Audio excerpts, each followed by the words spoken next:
नमस्कार, सिटी पर आपका स्वागत है। मैं हूं राखी सिंह। खबरों का सिलसिला शुरू करते हैं हेडलाइंस के साथ।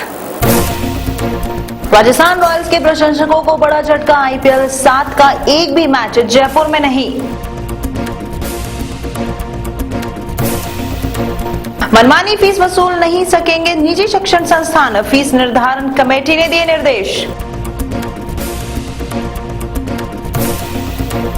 शराब की दुकानों का 5वें दिन भी नहीं थमा विरोध, आबकारी विभाग और सरकार मौन।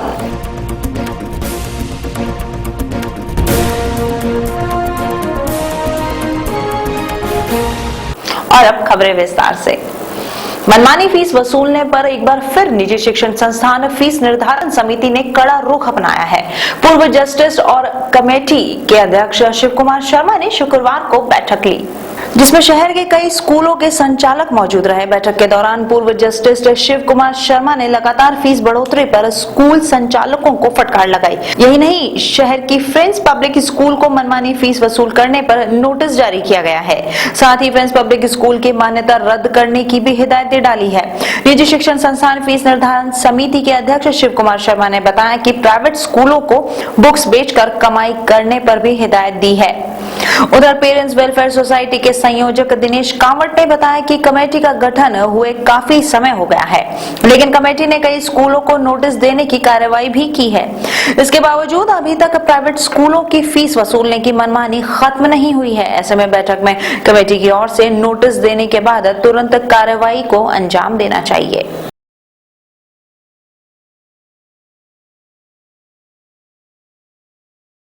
स्कूलों का तय हुआ है। अलग अलग स्कूलों को जो है जिन्होंने जानबूझकर फीस में वृद्धि कर दी थी, ये जानकारी होने के बावजूद भी कि हम समिति ने निर्देश दिया था कि फीस बिना समिति से पूछे नहीं बढ़ाएंगे, उनके लिए हमने कहा है कि फीस वापस लौटाई जाए या अगली फीस में समायोजित की जाए। तय नहीं हुआ तो कानून में लिखा हुआ है, हर स्कूल को अलग से देखना पड़ेगा।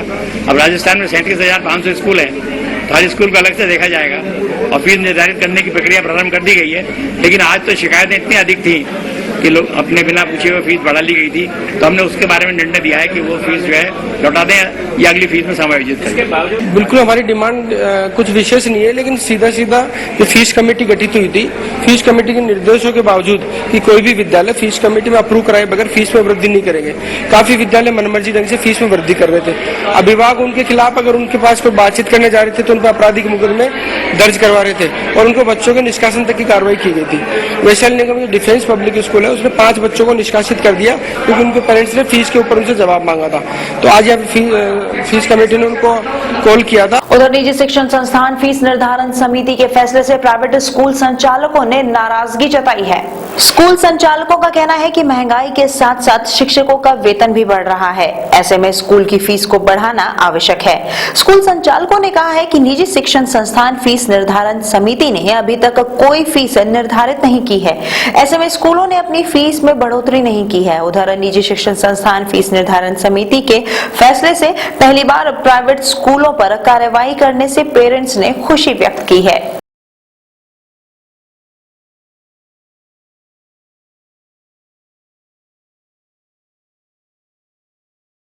We are amicably getting it settled out before the competent chairman of the honorable committee, and we have given them assurance that whatever will be done will be as per the directions given by them, and everything as per the law and as per the amicable decision taken by the institution, everything will be done like this. We have already declared that in the option form, and it is a misstatement which has been made by the parents. परेशानी यही है, हर साल बिना बोले fees बढ़ा देते हैं, कोई मतलब ही नहीं है। 30%, 35%, 40% मन मर्जी की।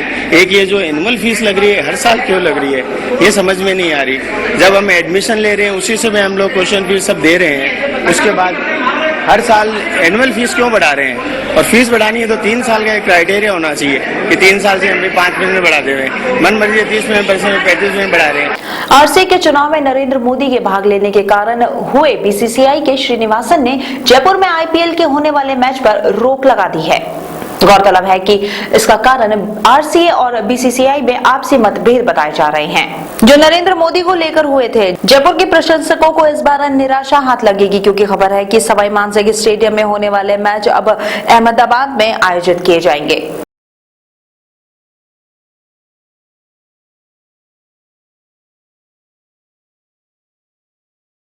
प्रदेश में इस बार आतंक के साए में हो रहे चुनावों के मद्देनजर सुरक्षा के पुख्ता इंतजाम किए गए हैं। पुलिस इंतजामों में इस बार कोई कसर बाकी नहीं छोड़ना चाहती। 2 चरणों में हो रहे चुनावों में करीब 1.25 लाख पुलिस कर्मियों को लगाया जा रहा है। इनमें से 50,000 पुलिस कर्मियों पर सेकेंड फेज के चुनाव कराने की जिम्मेदारी है। इसके साथ ही केंद्र और दूसरे प्रदेशों से आने वाली आर्म्ड फोर्स को भी तैनात किया जाएगा। डीजीपी ने शुक्रवार को वीडियो कॉन्फ्रेंसिंग के जरिए सभी एसपी को निष्पक्ष और निर्भीक चुनाव कराने के निर्देश दिए। एडीजीपी नवदीप सिंह खुद 6 अप्रैल से जिलों का दौरा कर व्यवस्थाओं का जायजा लेंगे।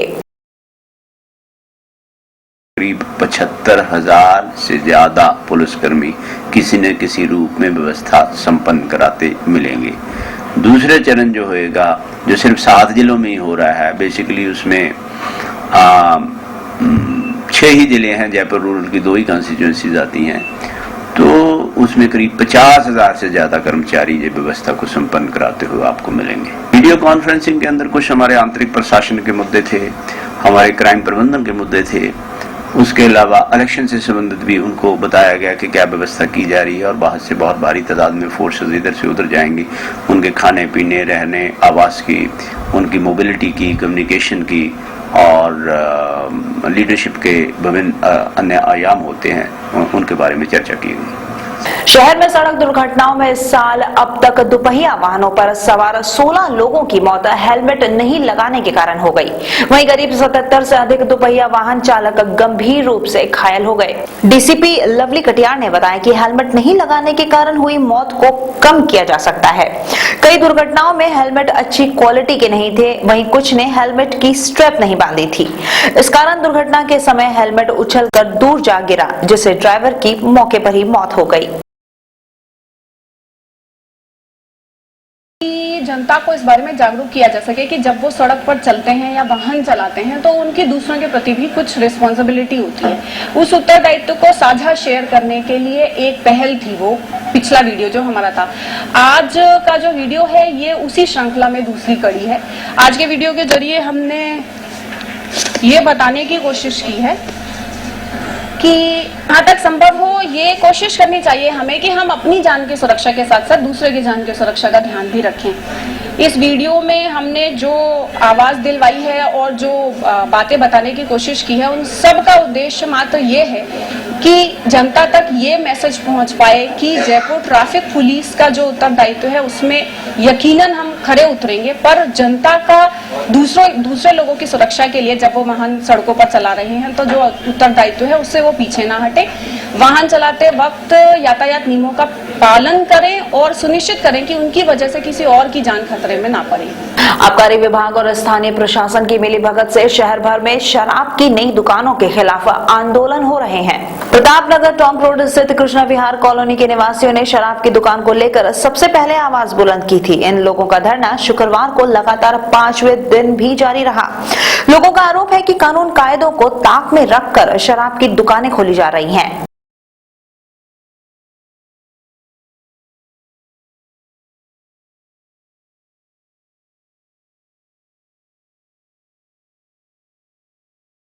डी फार्मा की पूरक परीक्षा में अपने भाई की जगह परीक्षा दे रहा फर्जी परीक्षार्थी पकड़ा गया। वीक्षक ने मुन्ना भाई के खिलाफ शिप्रापत थाने में मामला दर्ज करवाया है। विजिलेंस टीम ने सीताराम डाकोत को अपने भाई राधेश्याम की जगह परीक्षा देते पकड़ लिया। विजिलेंस टीम की ओर से रजनीश अरोड़ा ने शिप्रापत थाने में मामला दर्ज करवाया है।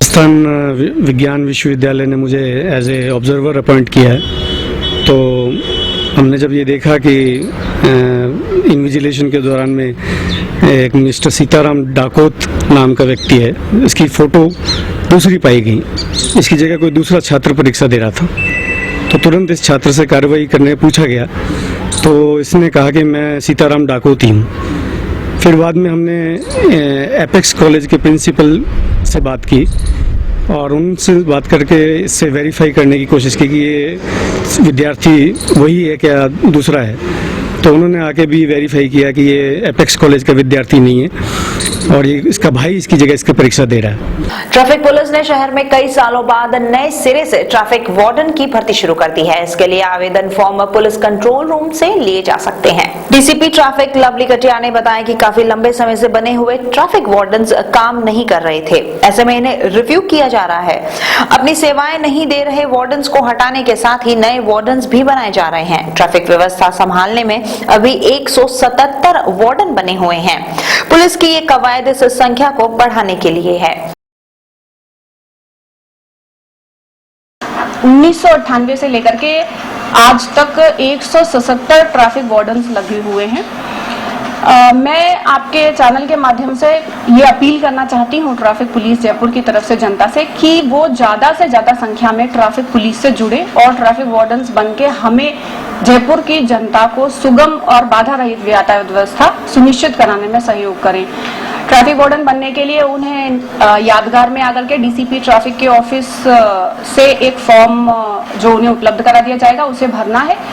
ट्रैफिक वार्डन बनने के लिए उनकी उम्र 25 साल से अधिक होनी चाहिए, समाज में गुड रेपुटेशन होनी चाहिए और उनके साथ यदि संभव हो तो कुछ वॉलंटरी ऑर्गेनाइजेशंस भी जुड़े हों तो हम उन्हें प्राथमिकता देंगे। छठी अंतरराष्ट्रीय कॉम्प्लेक्स कोरोनरी एंजियोप्लास्टी कॉन्फ्रेंस 6 अप्रैल को होगी। इस दौरान जयपुर हार्ट इंस्टीट्यूट में होने वाले ऑपरेशन का एसएमएस कन्वेंशन सेंटर में लाइव प्रसारण किया जाएगा। पिछले 5 साल से ये कॉन्फ्रेंस की जा रही है। इसमें देश प्रदेश के नामी हार्ट स्पेशलिस्ट भाग लेंगे। उद्घाटन समारोह की अध्यक्षता एसएमएस हॉस्पिटल के पूर्व अधीक्षक नरपत सिंह शेखावत करेंगे। आयोजन सचिव जीएल शर्मा ने बताया कि कॉन्फ्रेंस के दौरान होने वाले विभिन्न सत्रों में left main bifurcation, highly classified vessels और स्मॉल और पुअर वेसल्स के दौरान होने वाली ट्रांसरेडियम तकनीक के बारे में बताया जाएगा।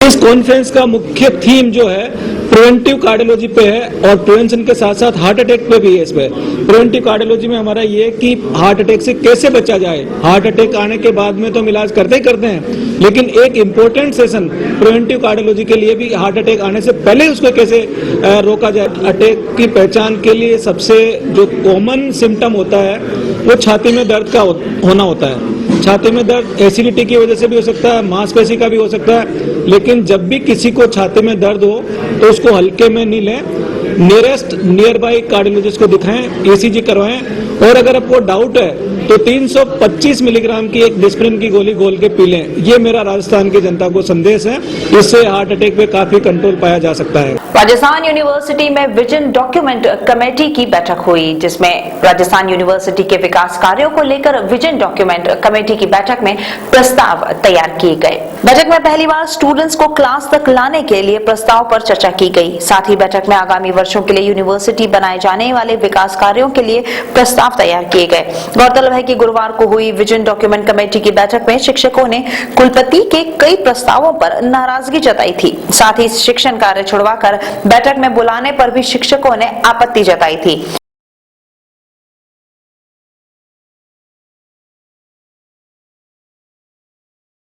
मीटिंग 20 अक्टूबर को हुई थी, 20 और 21 को। उसमें ऑनरेबल गवर्नर मैडम से भी कमेटी के लोग मिले थे। यहाँ सब लोगों से इंटरेक्शन हुआ था, टीचर, नॉन टीचर, स्टूडेंट सबसे हुआ था।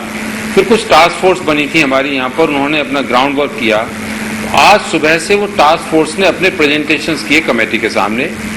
अभी आफ्टरनून में हम इंटरेक्शन करेंगे with the honourable members of syndicate, honourable members of academics and farmer academic colleagues, present academic colleagues, तो इन सबसे इंटरेक्शन करेंगे। कल इसको हम सम अप करेंगे, कंसोलिडेट करेंगे कि कैसे हमें किस डायरेक्शन में जाना है। तो ये एक तरीके से रियलिस्टिक जो पोजीशन है, हमारी रियलिस्टिक अप्रोच है कि हम कैसे अपने आप को और प्रोफेशनली अंडरटेक करें, जिससे कि टाइम, रिसोर्सेज और हमारे जो कैपेबिलिटीज हैं उसका प्रॉपर यूटिलाइजेशन हो। राजस्थान यूनिवर्सिटी में होने वाली खेल प्रतियोगिताओं को लेकर जल्द स्पोर्ट्स कॉम्प्लेक्स अपना टाइम टेबल जारी करेगा। जिसके लिए स्पोर्ट्स कॉम्प्लेक्स से जुड़े अधिकारियों ने तैयारियां पूरी कर ली हैं। स्पोर्ट्स कॉम्प्लेक्स के सचिव महेंद्र सिंह चुनावत ने बताया कि प्रतियोगिताओं को लेकर इन्होंने सारी तैयारियां पूरी कर ली हैं और नया टाइम टेबल जल्द ही जारी करेंगे।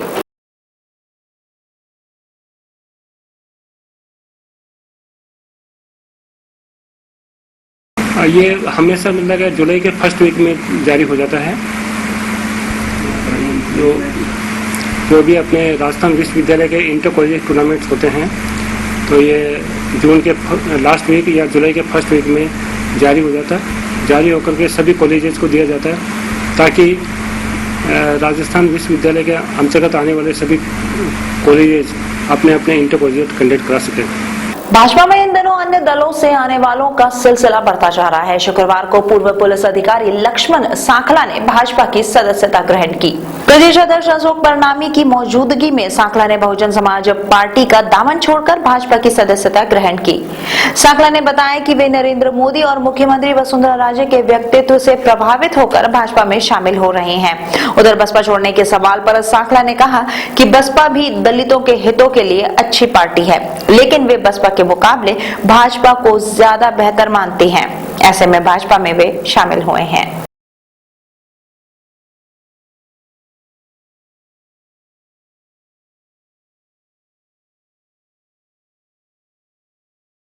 मैंने गत वर्ष 1 नवंबर को वीआरएस लिया था और बहुजन समाज पार्टी की टिकट पर संगठित विधानसभा क्षेत्र चुनाव लड़ा था।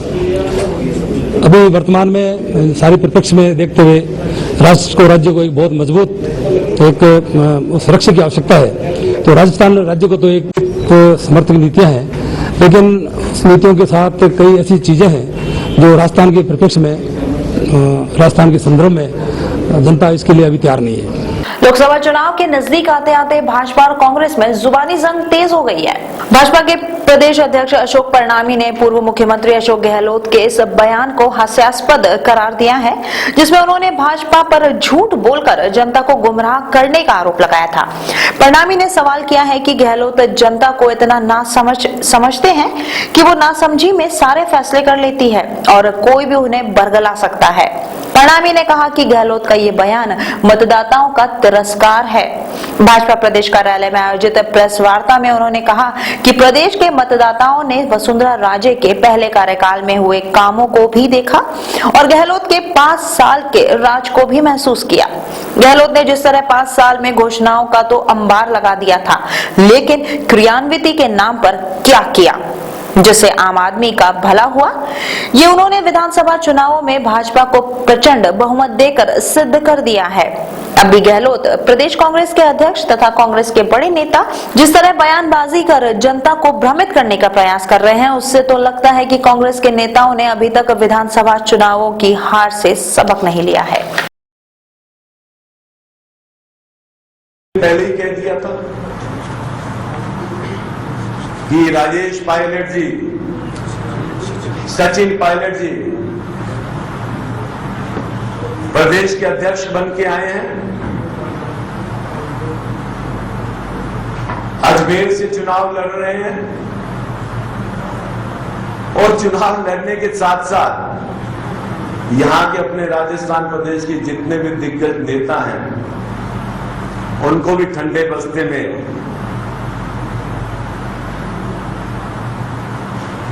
डालने का कार्य कर रहे हैं। और आज आपने देख ही लिया अशोक जी गहलोत को, जो राजस्थान प्रदेश के मुख्यमंत्री रहे, इतने वर्षों तक कद्दावर नेता हैं, गुजरात का प्रभारी बना करके भेज दिया। धन्यवाद। बाड़मेर से बगावत कर चुनाव लड़ रहे विधायक मानवेंद्र सिंह के मामले में भाजपा का रुख अभी तक नरम बना हुआ है। गौरतलब है कि भाजपा टिकट पर विधानसभा चुनाव जीते मानवेंद्र ने अपने पिता के चुनाव कार्य की कमान संभाल रहे हैं। मीडिया के सवालों का जवाब देते हुए भाजपा के प्रदेश अध्यक्ष अशोक परनामी ने कहा कि संगठन पूरे मामले पर नजर बनाए हुए है। नैतिकता की बात करते हुए परनामी ने कहा कि मानवेंद्र यदि भाजपा से इस्तीफा देकर अपने पिता के साथ चुनाव प्रचार करना चाहते हैं तो इस मामले में सफाई देते हुए भाजपा में अनुशासनहीनता बर्दाश्त नहीं की जाएगी। कोई कार्रवाई नहीं की गई मानवेंद्र जी का आज स्टेटमेंट आया है कि मैं मेरे भारतीय जनता पार्टी के विरोध में किसी भी प्रकार का कोई प्रचार नहीं कर रहा, परंतु जैसा कि समाचारों के माध्यम से मालूम पड़ा कि वो अपने पिताजी श्री जसवंत सिंह जी का चुनाव प्रचार कर रहे हैं। प्रदेश में चुनावी इतिहास में पहली बार 3D तकनीक से चुनावी सभाओं का आयोजन होगा। गुजरात विधानसभा चुनाव में 3D तकनीक के जरिए नरेंद्र मोदी की चुनावी सभाओं के बाद अब मोदी लोकसभा चुनाव में भी इस तकनीक के जरिए आम मतदाताओं तक अपनी बात पहुंचाएंगे। भाजपा के प्रदेश अध्यक्ष अशोक परनामी ने बताया कि मोदी 6 अप्रैल को 3D तकनीक से राज्य के 4 स्थानों पर लोगों को संबोधित करेंगे। परनामी ने बताया कि इस दिन सुजानगढ़, उदयपुर, झालरापाटन और जोधपुर में लोगों को वे संबोधित करेंगे। टेक्निक 3D टेक्निक के माध्यम से मोदी जी आम आदमी से रूबरू होंगे, क्योंकि इस समय नरेंद्र जी मोदी जी की बहुत मांग है, पूरे देश में मांग है, पूरे देश की जनता उनको सुनना चाहती है, परंतु ये पॉसिबल नहीं है कि मोदी जी पूरे देश में हर जगह जा सके। तो एक 3D कार्यक्रम के माध्यम से मोदी जी आम जनता से रूबरू होंगे, जनता के सामने अपनी बात रख सकेंगे और जनता उनको बिल्कुल इसी प्रकार से सुन सकेगी कि जैसे जी मोदी जी बिल्कुल सामने बैठ करके भाषण दे रहे हैं। तो यह कार्यक्रम 6 अप्रैल 2014 को राजस्थान में सुजानगढ़ और उदयपुर और झालरापाटन एवं जोधपुर में, इन 4 जगहों पर 3D अपने मोदी जी की 3D सभाएं होंगी। अब एक बार फिर से नजर डालते हैं हेडलाइंस पर। राजस्थान रॉयल्स के प्रशंसकों को बड़ा झटका, IPL 7 का एक भी मैच जयपुर में नहीं। मनमानी फीस वसूल नहीं सकेंगे निजी शिक्षण संस्थान, फीस निर्धारण कमेटी ने दिए निर्देश। शराब की दुकानों का 5वें दिन भी नहीं थमा विरोध, आबकारी विभाग और सरकार मौन।